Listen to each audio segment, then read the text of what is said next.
Au nom du Père et du Fils et du Saint-Esprit. Amen. Le Seigneur nous rassemble et nous invite à être ses témoins, qu'il vous accorde sa grâce et sa paix. Béni soit Dieu, maintenant et toujours. Alléluia, Alléluia.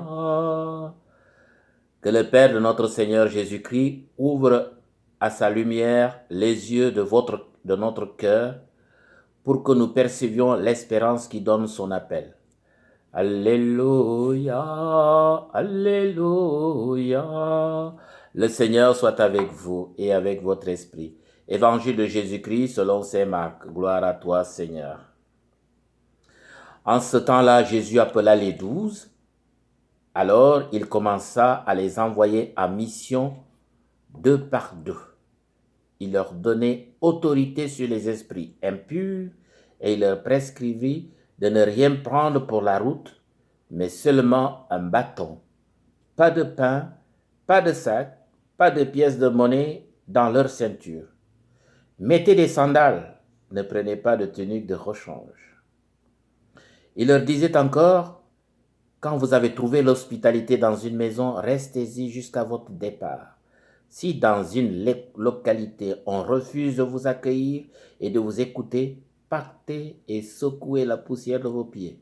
Ce sera pour eux un témoignage. Ils partirent et proclamèrent qu'il fallait se convertir. Ils expulsaient beaucoup de démons, faisaient des onctions d'huile à de nombreux malades et les guérissaient. Acclamons la parole de Dieu. Louange à toi, Seigneur Jésus. Chers frères et sœurs en Jésus-Christ, dans sa tendresse, dans sa bonté, Dieu veut le salut de tous et de toutes par Jésus-Christ, son Messie. Mais il ne nous sauve pas sans notre collaboration et sans notre adhésion à son projet. Cette mission peut être confiée à chacun et à chacune de nous comme prophète, apôtre ou disciple pour faire advenir le royaume de Dieu. Ainsi, après plusieurs événements, miracles, notamment la tempête apaisée, les guérisons, la femme ayant des hémorragies, la fille de Jaïr, la guérison des 2 possédés chez les Ganariens, un enseignement puissant sur le royaume ici et par là, l'heure est venue de choisir et d'envoyer ses collaborateurs comme apôtres, comme disciples missionnaires, là où il doit se rendre. Cette urgence s'est surtout accélérée par son échec chez lui à Nazareth. Et les gars, ils ne croient pas. Il était même bloqué, il ne pouvait rien faire. Il décide maintenant d'envoyer des gens un peu partout. Oui, ces apôtres ont acquis une certaine expérience et un apprentissage du métier ou de la vocation.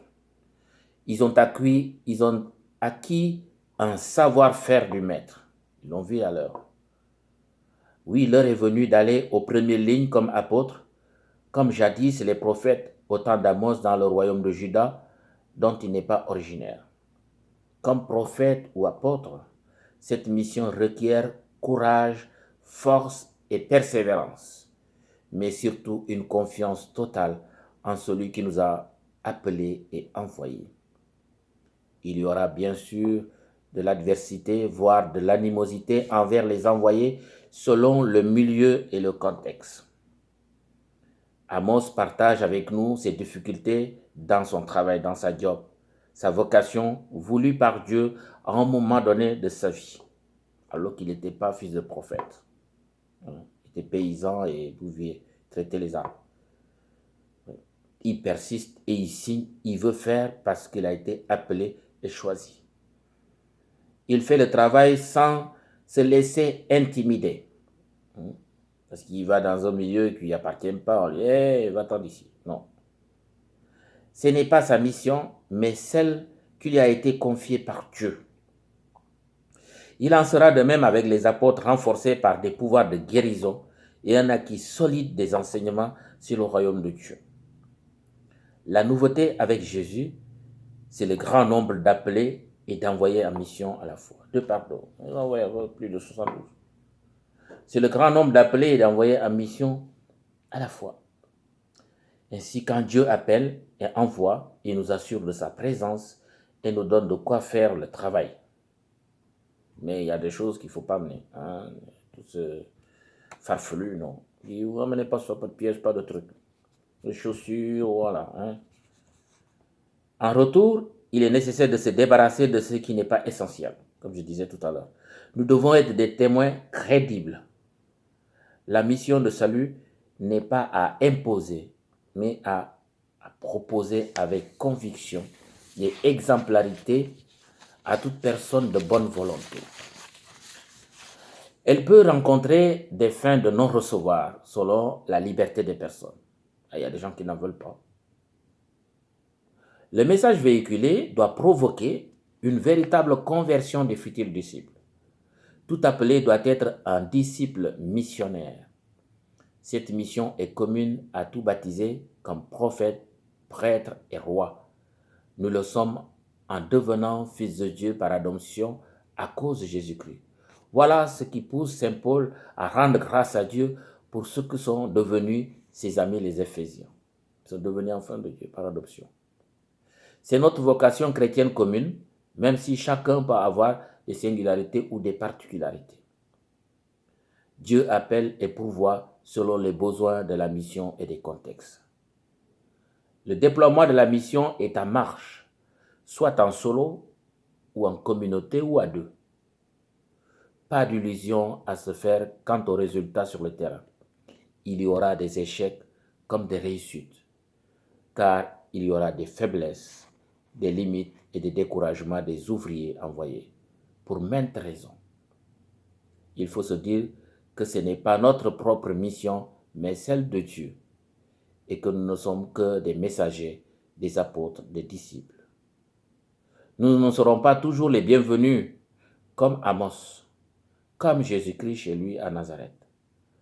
Les gens comme Amazias seront nombreuses dans les champs apostoliques et les va-t'en d'ici et autres intimidations s'inviteront au cours de cette noble mission. Oui, aux premières lignes, il y aura des problèmes et des oppositions face à la proposition de la foi. La persévérance de l'apôtre est requise pour conquérir le cœur des hommes et des femmes à sauver. Il faut être le porte-voix de Dieu, le témoin de son amour dans la prédication de la parole de Dieu et par la manifestation de sa bonté par des gestes de charité et de service. Il faut être libre en se désencombrant des choses matérielles. Il faut se laisser séduire, féconder, purifier par cette force de vie qui vient de Dieu. Le vrai apôtre ne doit pas se préoccuper du succès ou de l'échec. C'est le Seigneur qui est le maître de la moisson. Il veut des ouvriers fidèles à leur mission. Aujourd'hui, plus que jamais, l'Église a besoin de toi, a besoin de nous, a besoin de vous pour faire advenir le royaume de Dieu par notre implication et notre savoir-faire, du talent déposé par Dieu en nous, en chacun de nous. Donc, n'ayons pas peur, car nous ne serons pas seuls dans cette mission. L'assistance de Dieu, du Saint-Esprit, nous est assurée. Juste ta volonté, ton désir peut faire suffire pour faire la différence quelque part dans le champ apostolique. Il y a du travail pour tous. Chacun peut faire quelque chose. Il y a tellement à faire dans nos églises, dans l'évangélisation. Demandons au Seigneur d'envoyer des ouvriers à sa moisson, car c'est le salut des hommes et des femmes qui est en jeu dans cette mission. Il faut servir et non se servir ou se faire servir. Laissons-nous inviter et soyons ses apôtres et ses disciples missionnaires. Bon dimanche. Que Dieu vous bénisse, le Père, le Fils et le Saint-Esprit. Amen.